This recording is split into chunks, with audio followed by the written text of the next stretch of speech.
Welcome to Vichess Step Podcast, where we discuss entrepreneurship, industry trends, and the occasional book review. In this episode, we are going to be discussing David Goggins' book, You Can't Hurt Me.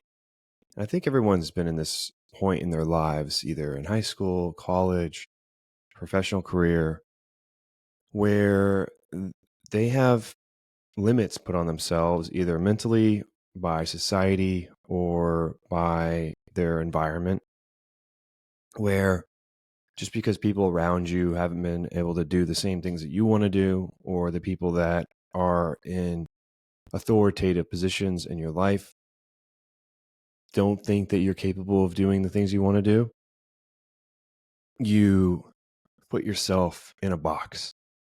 And I've done that too, where for a good part of my life, I had always wanted to code.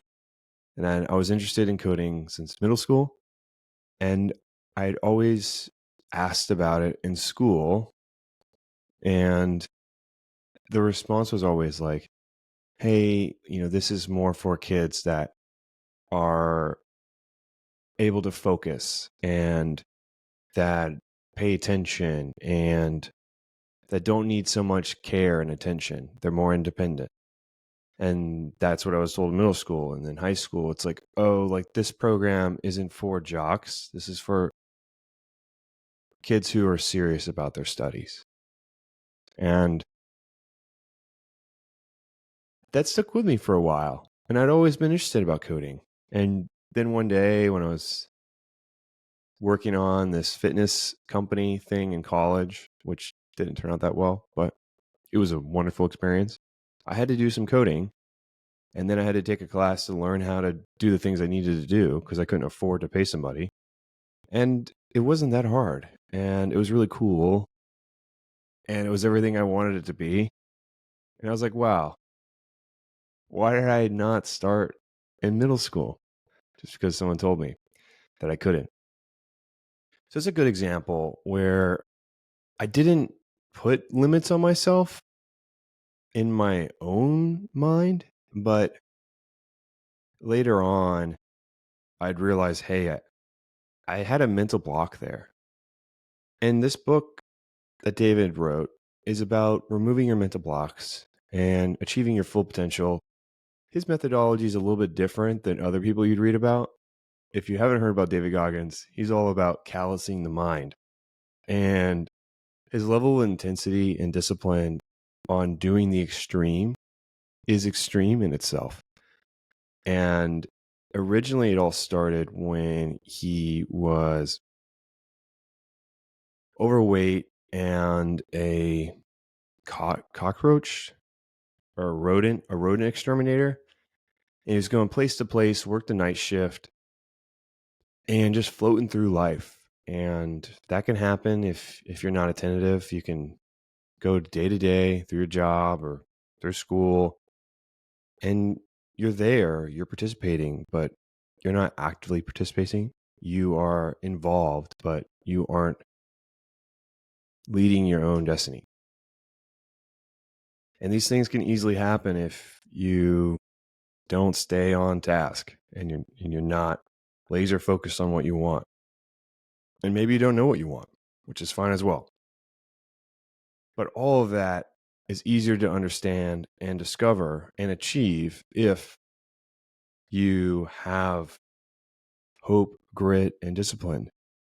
And David Goggins' story inspires a lot of people because I would describe it as a zero to hero, where he was an uneducated man. And when I say uneducated, like he didn't know how to read. He wasn't able to write very well. Like he had a whole bunch of issues with school because he had a lot of stuff going on in his childhood and basically didn't get to go to school as much because his father forced him to work and was consistently like beating his mother and him and his brother, and was beating him so bad that consistently he wasn't able to go to school because he would have bruises all over his body.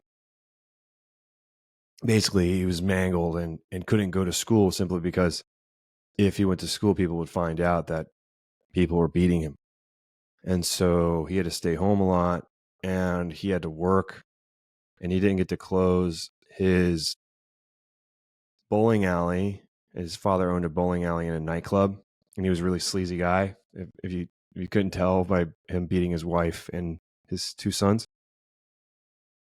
But the work with the bowling alley needed to be completed by the children and the wife, or David's mom. And they didn't get done until like 2, 3 in the morning. And because I think they closed at like 1, and then they had to clean all the alleys, clean the shoes, disinfect everything. And then that's when the night shift started at the nightclub. And his mom and David didn't get to go home because they only had one car, because his father was very controlling. And after which they'd have to sleep on the couch, but wouldn't get much sleep because there's a nightclub right above them. And then would go to school if he wasn't beaten. And that was really his childhood for a while, until his mother got fed up with it and left. And after that, David's mom had found a nice man who was a good father figure to David, and like helped him gain his confidence back and have a foothold in life and believe, like, the willingness to live. Because if you're going through that as a kid, from what David was saying, is just really rough, kind of carves you out and leaves you hollow, and you just got really nothing left. And the new partner that his mom had provided some light at the end of the tunnel. And after which he was murdered. And I don't think there was a resolution stated in the book, but he was murdered in the garage of his home. Luckily, David wasn't there, but he had also saw some other traumatic stuff, like a kid getting ran over by a bus, and seeing all of that as a kid in the underneath and how everything looked. I'm not going to describe it because I don't know who's listening, like who's the audience. So just being careful. But yeah, you described it in the book. And then all that happened. And then he was surrounded by racism and not getting the attention he needed, because he needed more attention than other kids.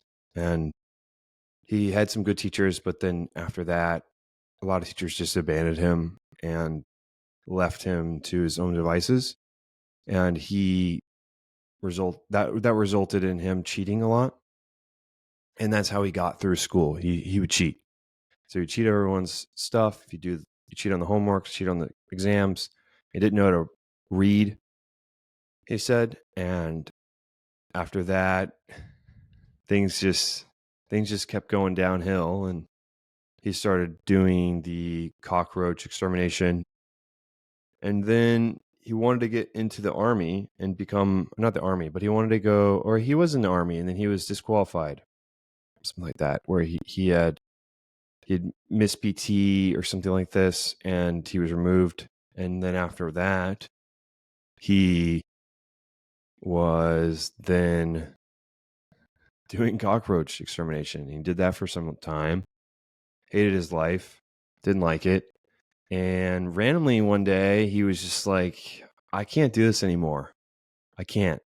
And he wanted to become a Navy SEAL, which is so much higher than where he was. And so I think he was 293 pounds, and he's not that tall. I mean, he's tall, but he's 6'1" or 6'2". He's over 6 foot, but he's not massive. It's not like he's 6'8" or something like that. So he's big, very big. And he has trouble walking on the treadmill. He has trouble running. Like, he can't run. Like, there's all sorts of issues.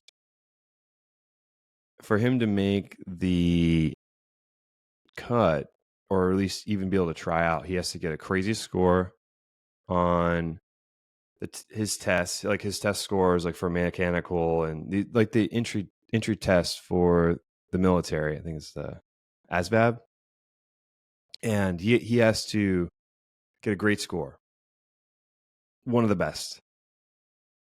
So that requires a lot of studying, and then he also has to lose over 100 pounds in like not that long, like 3 months.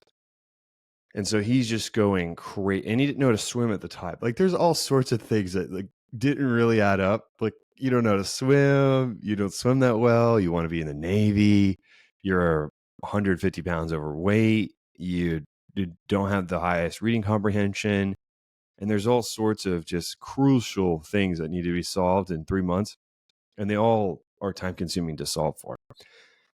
And you know the story, the long story short is he gets in and eventually becomes a Navy SEAL, but he had to go through 3 hell weeks, and if you fail the third one, then you're out, you're done. Eventually becomes a Navy SEAL. He does that for a while, and he had some buddies that went on some missions and didn't come back because it's dangerous stuff.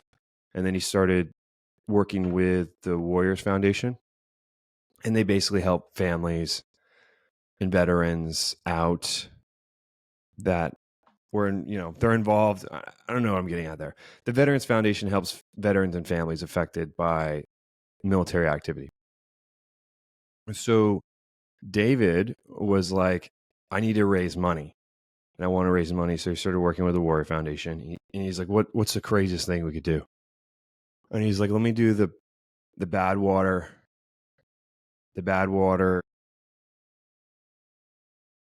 100 or 150 on 135, sorry. So it's a 135-mile race that has thousands of feet in elevation gain in the desert, and it's like 130. You've got to take breaks and pop up a tent to cool yourself off, or your body will overheat. You die. It's an insane race, and to get that done, he had to qualify and run a couple. He didn't have that much time, right? So like there's a qualifying period, maybe 6 months, 8 months before the race. And David's idea, he was like, okay, I'm a Navy SEAL, I'm the real deal, I'm gonna apply, and then they'll let me in, I'll just train. And then the race director at the time was like, I don't care who you are, run 100 miles in under 24 hours and get back to me. And then he also sent him a link. He's like, hey, there's a 100-mile race this weekend. You could do that. If you do that, then I could potentially consider your application, but right now it's instantly rejected. So then after that, he does the race, and he wasn't prepared at all. He didn't do nutrition. He didn't make sure he had the right calories. He didn't manage his sodium. And so it didn't go that well. He wound up finishing, but went too hard at the front of his race. Like his race pace was too fast, and burnt out, and then had to walk the last like 30 miles. And he was so bent out of shape. He had stress fractures on his shins. He had to tape everything up. He said that he was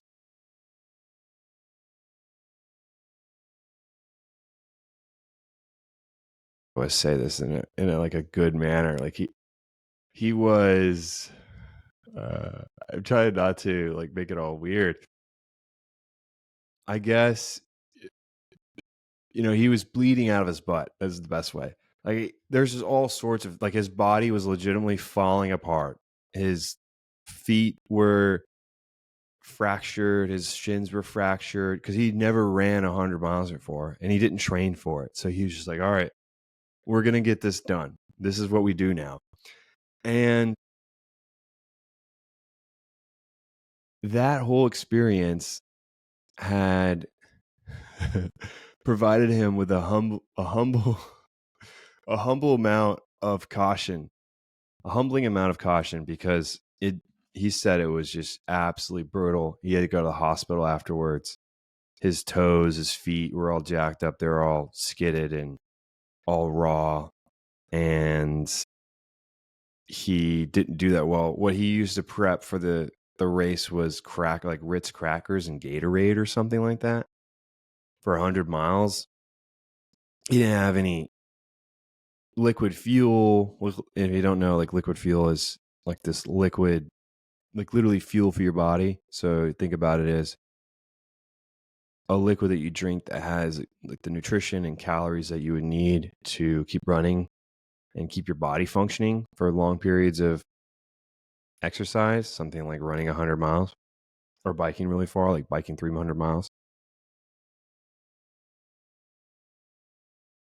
So after that race, he emailed the race director. He's like, I ran this 100 miles.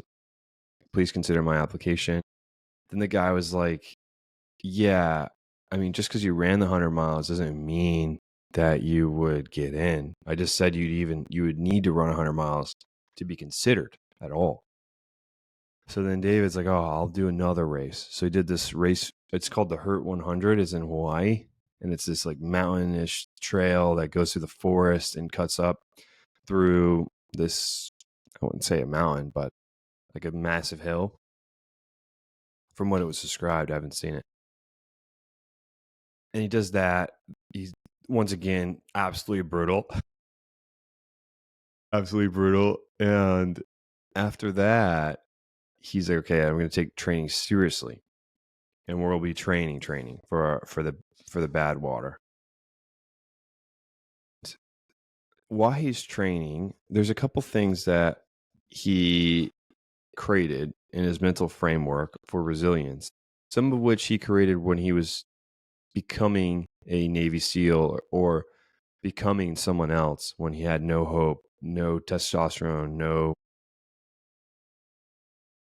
no ambition for years.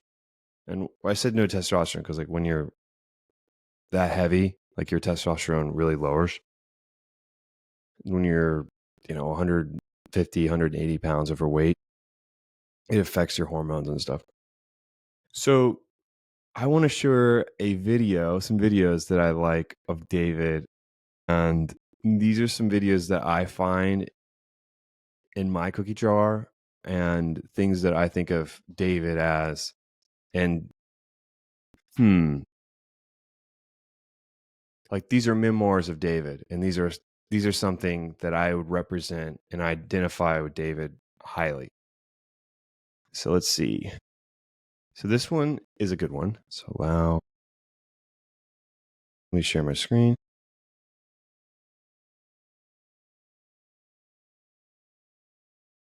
All right, you ready for this? Pain is just a feeling. You see it's happiness?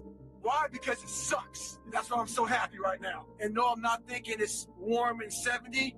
I like to live in reality. It sucks. Oh man, I accidentally did that. Sorry. Pain is just a feeling. It sucks. It's about 7 inches of snow, and I'm extremely ecstatic right now. Okay, so that was one of David's famous videos where he's running in a blizzard, I think in New York. And he says, pain is just a feeling. And that's how he feels. Pain is just a feeling. And it's something about, hey, there's things that you don't want to do or that hurt, and you just do them. And that leads to another one that I think is a good fit. And this is what we do now.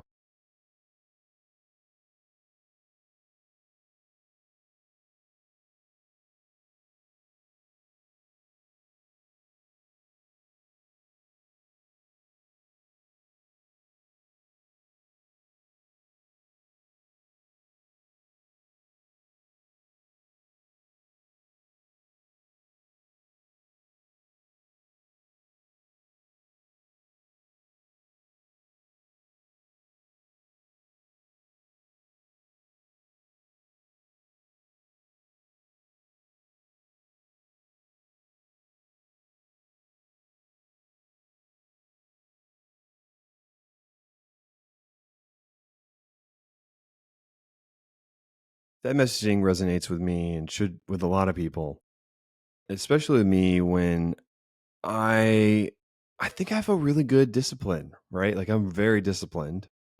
And before I discovered David, I would do these crazy things like, okay, I'm training for not my body, but for my mental. Like this is to prepare me mentally. Like this kind of mental pain that I'm going through, and the things that I don't want to do, I'm doing anyways. I have a strong feeling that this is going to help me later on in life. And then you see David, and he says something years later, like similar to how I'd felt earlier. But if I said that to somebody, they're like, "You're out of your mind, man. You're crazy. What is going on with you, you Looney Tune?" And that could be true. That could be true. But there's another video from Dave. He's like, "I might be crazy." I say, "I'm not crazy. I'm just not you." This is the last one I want to share of David, and this is probably one of my favorites. I would listen to this all the time in the morning before I go on these massive morning runs. Currently, I can't run, unfortunately. Have I not been sharing? Man, that's brutal. Okay. I don't know how that turned out, but let's share this stab instead. Okay, so this one is Groundhog's Day. Well, everybody, it's Groundhog's Day again for David Goggins. If you pan it down here, you see it's about 3 o'clock in the morning, and there's not a car or a person in sight. If you pan over here, it's the same thing, not a car or a person in sight. People want to know where I find my strength at, where I get my strength. I get it from a lot of places, but right now, this morning, I'm getting it from there's not a motherfucker that's up. There's not a car. There's not a person. Everybody's in their bed, sleep, dreading that it's a Monday, hate it's a Monday. And I'm loving it. I'm loving that. Where everybody's getting weaker, I'm getting stronger. It's not about the running, the swimming, the push-ups, the sit-ups. It's about what those things do for your mentality. You don't get better on the daggone couch. You get better by coming out here and getting the fuck after it every daggone day. Stay hard. Exactly. Couldn't agree more, David. Appreciate you. No, 100%. I train for the mental. The body is a representation of how callous my mind is. That's kind of what David would say.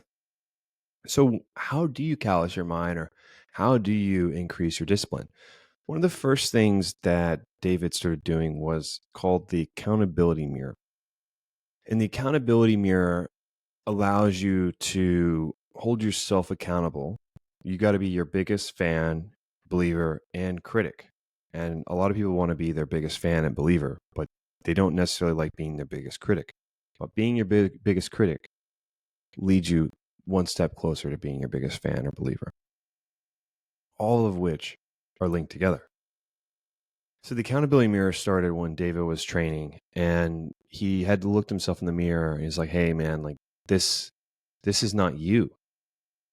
You used to do these things, and you used to have this going on for you, and now look at you. You don't want to go to work. You don't find anything interesting. You're just flowing through life, man. Like what are you doing?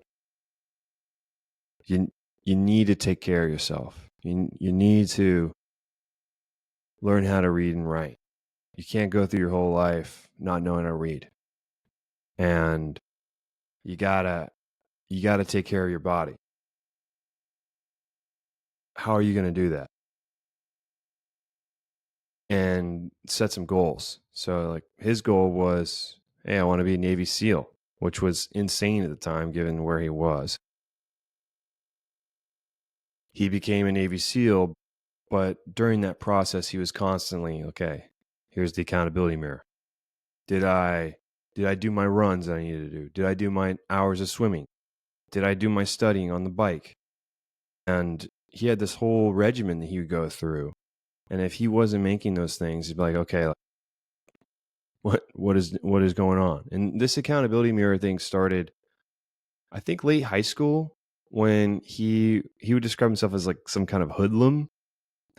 And he was just always acting out. And that's when David's just shaved his head. He's like, we need change. We need to change this, man. Like, I don't like who I see in the mirror, and we got to change this. So then he shaved his head, started doing better in school because he was on the path to failing.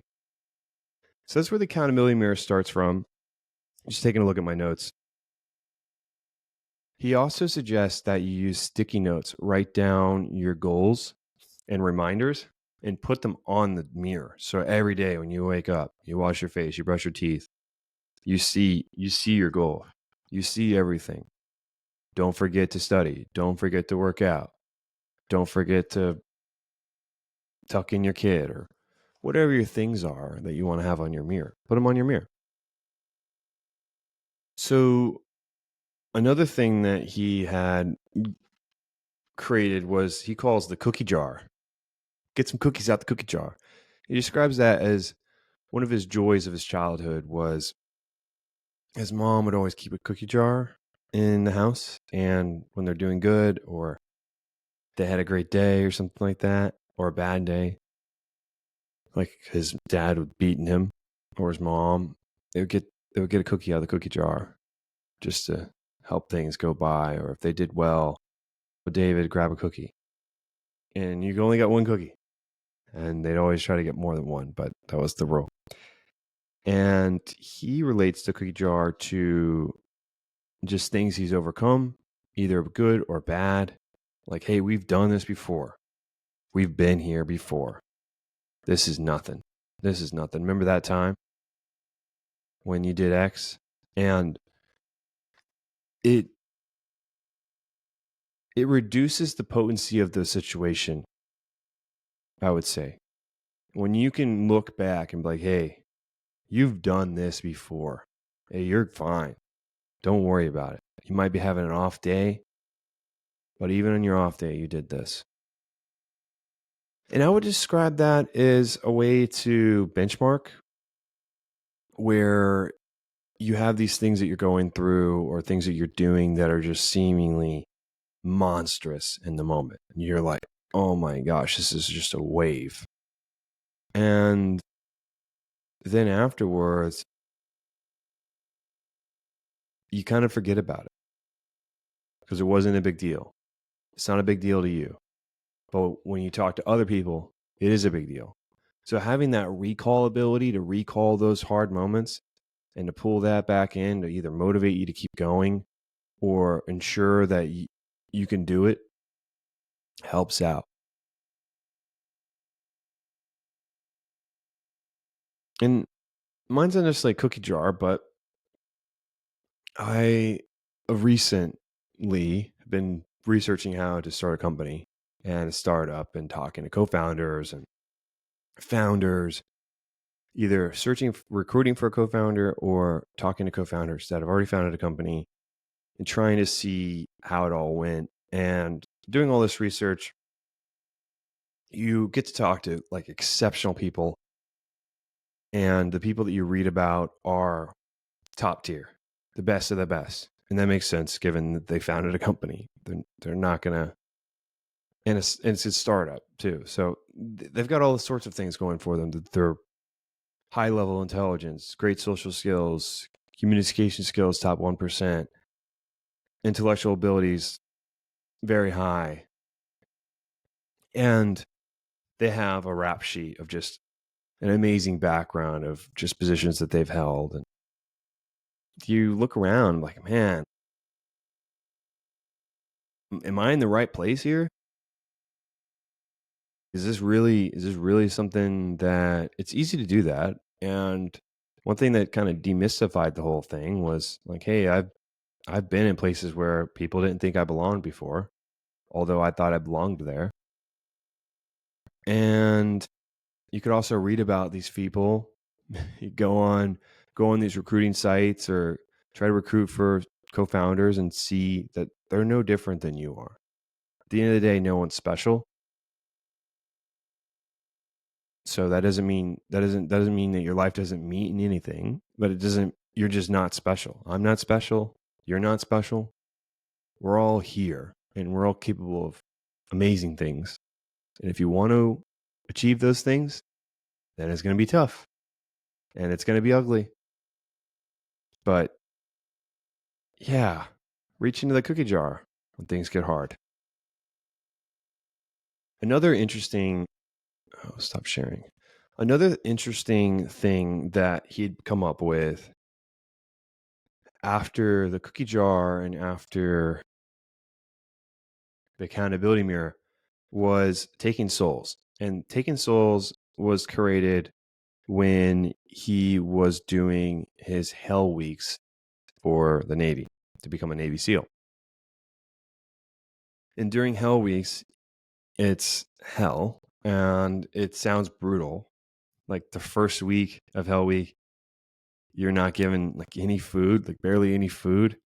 And you have to stay in frozen water, and they've got doctors on standby just in case you go into hypothermia. And you've got to carry these heavy boats and logs, and there's all sorts of logs carrying and running around. It just sounds brutal. And they have you covered in sand, so the sand's like cutting through your skin over a week. And then after that, they do that for some time. Like hell week is crazy. It just sounds insane. It just doesn't sound fun at all. Where you're just there for, I think there's one where you're there for, you stay up for like over a day, and you're locked in, and you're just getting hit by waves, and people are making you run and do whatever, and you get no food and no sleep. It just sounds brutal. But that I could deal with. Like I feel like that's doable. But then when they went to dive school, and this might be because David was trying to take souls, and I'll talk a little bit why that's a drawback.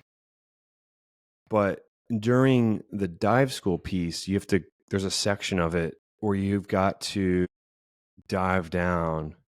You don't have a respirator or anything like that. You just have your own breath. So you're solo, free diving.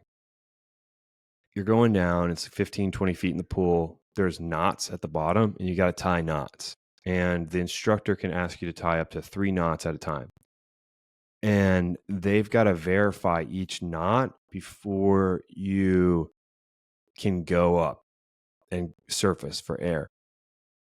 The issue is the instructors can intentionally take their time to verify the knots, and they don't have to give you rest when you come up, and they could splash you in the face, make it so you can't breathe, like all sorts of stuff that they can really mess with you. And there's times where you can just be on there for minutes, and they're just trying to push you as far as you can. And if you surface before they approve your knots, you're kicked out. You're done. And so on the third hell week, he was really getting a hammering by the instructors, because the instructors see you through every time. So it's the same people, pretty much. I mean, they do rotations during deployment. They'll do an active deployment, and then they'll come back, and some people will rotate as instructors. And so those instructors were on that same rotation. So they're the same folks. And so they were kind of rubbed the wrong way by David so-called taking souls. And so this taking souls thing has negative effects where people just want you to fail. And this instructor was basically trying to drown David. And he had,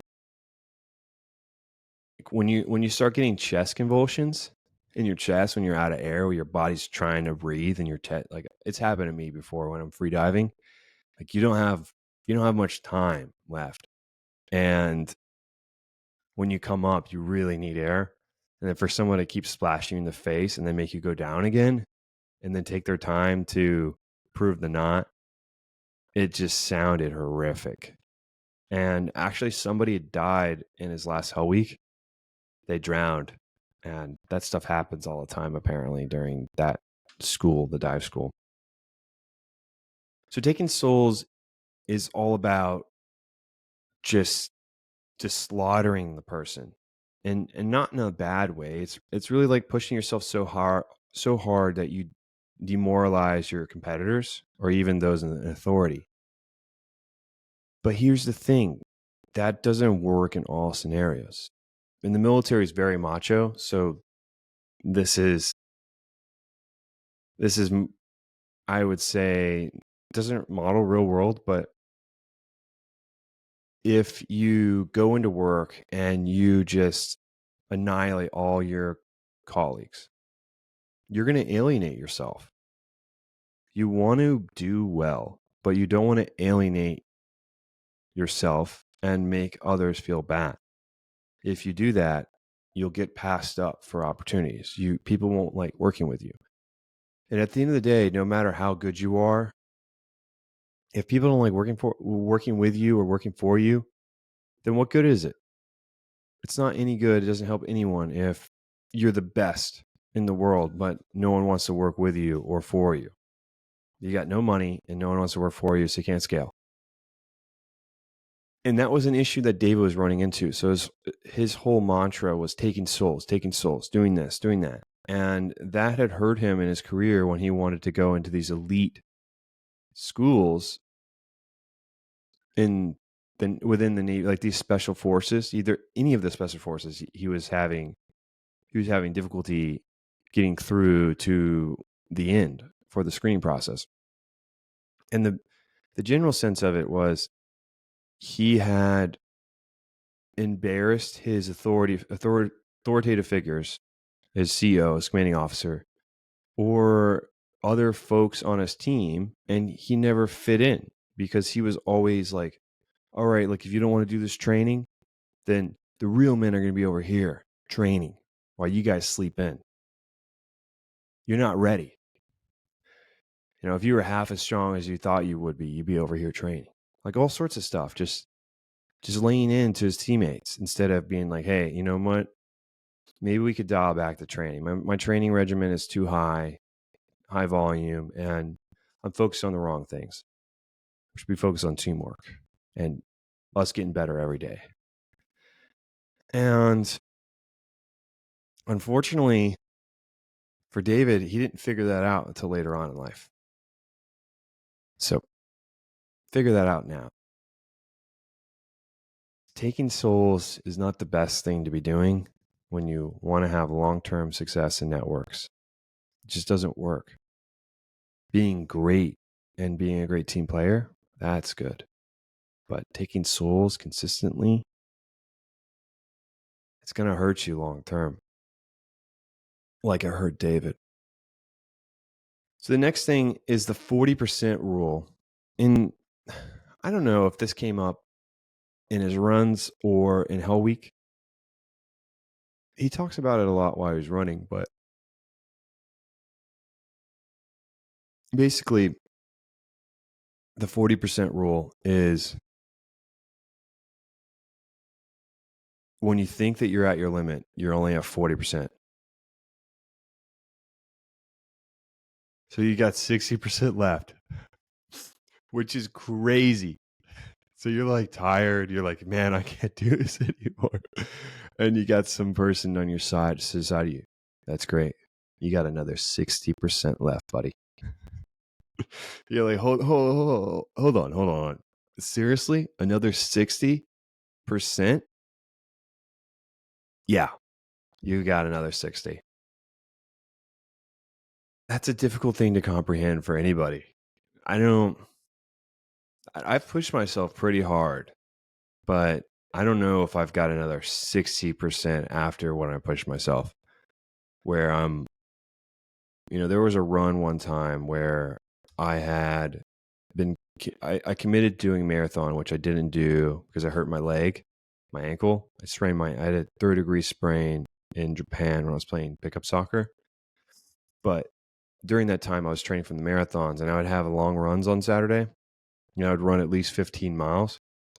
And I live in Florida, so I really have to run in the morning or it gets too hot. I had overslept the previous weekend. And then the next weekend, I was like, oh, I've overslept again, so I guess I just won't run. And I was like, no. This is what we do now. We do long runs on Saturday. So if you don't wake up at the right time, that's on you, but you're still running. So I went and ran, I think I did 18 miles, and it's summertime, Florida. It's very hot. And at the end of my run, I had been I wasn't running a straight line anymore. I was just like hobbling about. And luckily I didn't get hurt or anything like that, but like my vision wasn't all there.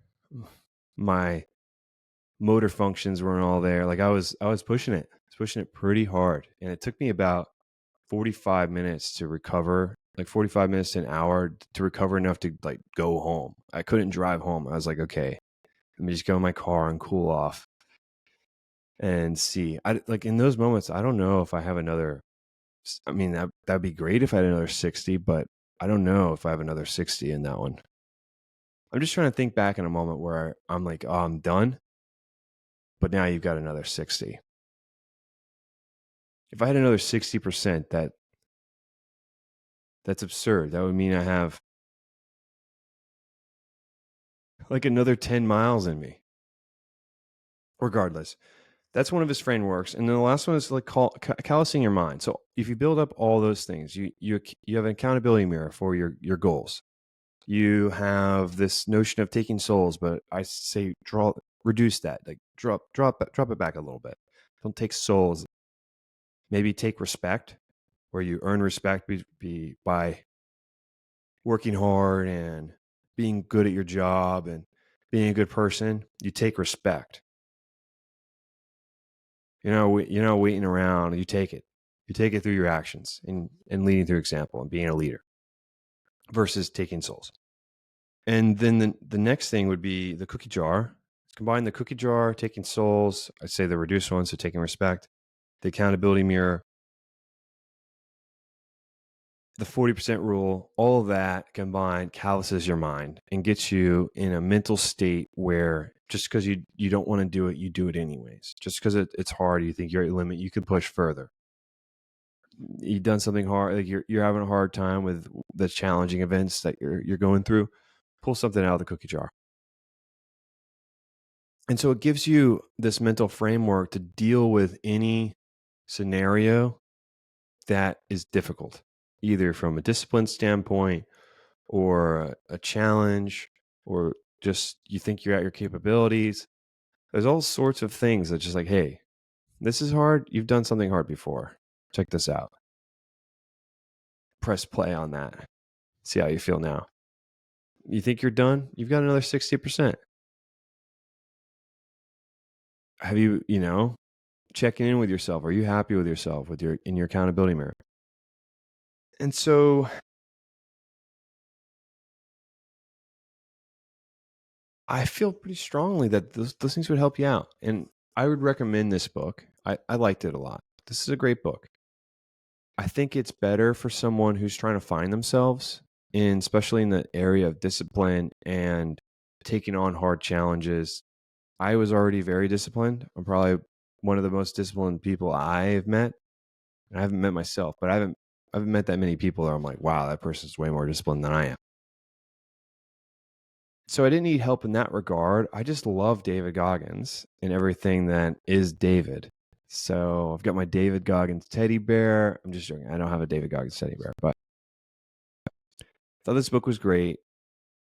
I loved it. And I would highly recommend it to anyone trying to find themselves. I think a good spot would be like a junior in high school or junior in college that is just going through a rough spell, or someone who is going through a new chapter in their lives and they find it challenging. This is a great book for them. I hope that you enjoyed today's episode. And wherever you are in this world, have a great day, good afternoon, good evening. Thank you. And listen again next week. See ya. Goodbye.